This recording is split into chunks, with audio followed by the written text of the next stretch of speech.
Hello, scholars. We miss you. We miss you. We miss you. This is Mrs. Daly. I am the campus coordinator for Trivium East. I hope everyone is taking care of yourself and you're being healthy. So today we have a lesson and it's called the Four Greek Loves. So let me just tell you a little bit. In our culture, we use the word love a lot. We use the word love to describe our toys. So we say something like, I really love that Barbie doll, or I really love that video game or that toy truck. We say, I love my parents, I love my mom, I love my dad, I love this, I love that. Love, love, love, love. And it's a good thing, right? Because that's our way of expressing ourselves and what we feel towards different things, right? Okay, so have you ever thought about that there may be different types of love? Like, do you think that the love that you have for reading a book and playing a video game, going to school or hanging out with your friends differ than the love that you have for your parents? Think about it. I've always thought about that, right? Are there different types of love? Is everything love the same? No. So I'm here to explain to you that there are actually different loves. And in the Greek culture, they actually have four different types of love. It's used for their language that they use in their culture to describe their love language. Four different types. Can you believe that? Four. Okay, so let me describe to you what they are. So the first type of love is the agape love, right? Agape love. All right. Then we have the eros love. Eros love. We have the storge love. Then the last one is the philia love. Philia love. All right. So let me tell you a little bit about the agape love. So the agape love is the deepest love that one can have for anyone or anything. The agape love. It has no limitations. Let me tell you, this love is unconditional and it's superficial, it's sacrificial. That type of love that a parent would have for a child.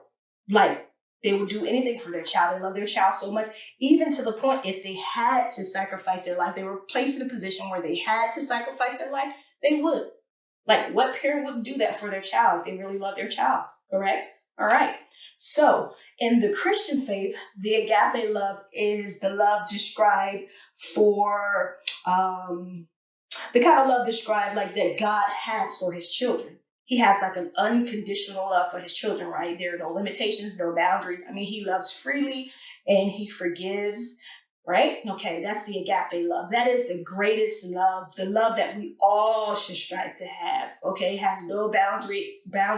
It keeps no track and no record of all of your wrongs. It just loves you despite everything, right? It keeps loving you, right? All right. The next love that we have is the eros love. Eros love. This type of love with the eros love is more of the romantic love. That kind of giggly romantic love with the worms. I mean, the funny tickly feeling in your stomach and your tummy, right? You go and you hand out Valentine's Day cards because you have a crush or things like that, or you yearn for a certain movie or you yearn for a certain book.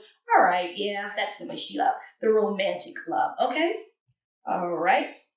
The next kind of love we have is the story love. Story love.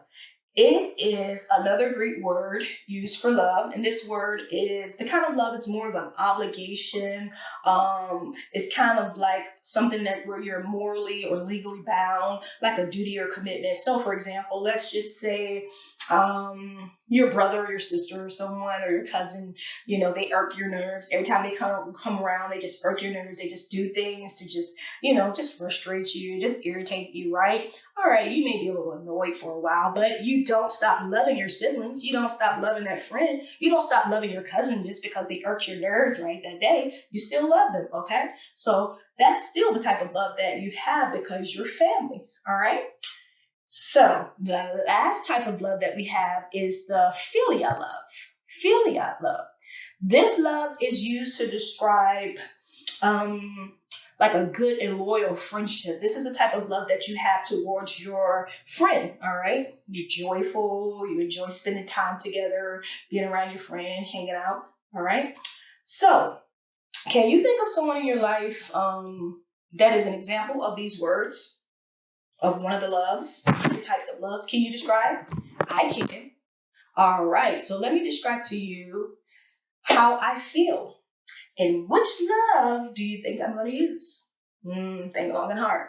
The agape love, right? The greatest love is like this big. This is like the greatest love in the whole wide world, right? It's just huge. I feel agape love for my husband. His name is Dr. Danny Daly. He's an educator of English. He's an English teacher, that's right, in the state of Arizona. I love him. We've been married for almost 21 years in September. We've laughed together. We've cried together. We've been happy together. We've been sad together. We've been through so much together. We've traveled together. We were friends before we became husband and wife. I mean, we enjoy spending time together, going to the movies, going out to trying different restaurants, and things like that. He's my soulmate. Like, I have this unconditional love for my husband. There are no limitations, there are no boundaries, and that kind of love, that is that sacrificial love, right? That I do anything for him. I would save his life if I was ever placed in a position to sacrifice my life. You know, it's like that huge. There is no stopping the agape love that I have for my husband. And I show it not just in words only, but I show it through my actions and giving. All right? So, I'm going to share with you a poem, and it's called Which Loved Best? Which Loved Best? And as you listen, try to think about which love is being talked about the best in the poem. Think about which child actually showed their parents love or loved their parent the best. So listen closely. I love you, mother, said little John. Then forgetting his work, his cap went on, and he was off to the garden swing and left her the water and the wood to bring. I love you, mother, said Rosie Neal. I love you better than tongue can tell. Then she teased and pouted full half the day, till her mother rejoiced when she went to play. I love you, mother, said little Fan. Today I'll help you as all I can. How glad I am school doesn't keep. So she rocked the baby till it fell asleep. I love you, mother, again they said. 3 little children going to bed. So, how do you think the mother guessed which of them really loved the best? The poem ends with a question. What do you think the answer is? Why is love in action more important than just the words, right? So I can say, I love you all day. Of course, I love you, I love you, I love you, I love you. But if I don't ever show you that I love you, if I never buy you a gift, or I never help you with your homework, or I never help you clean up and things like that, how am I really showing love? Remember, love is an action word. It's just not in words only. You have to show that love. All right? So, think about the ways you can show love to the other people in your life today. I'm glad you joined me today, and I can't wait to see you again. And enjoy your day. This is Mrs. Daly signing out from Trivium East. Have a wonderful day. Bye.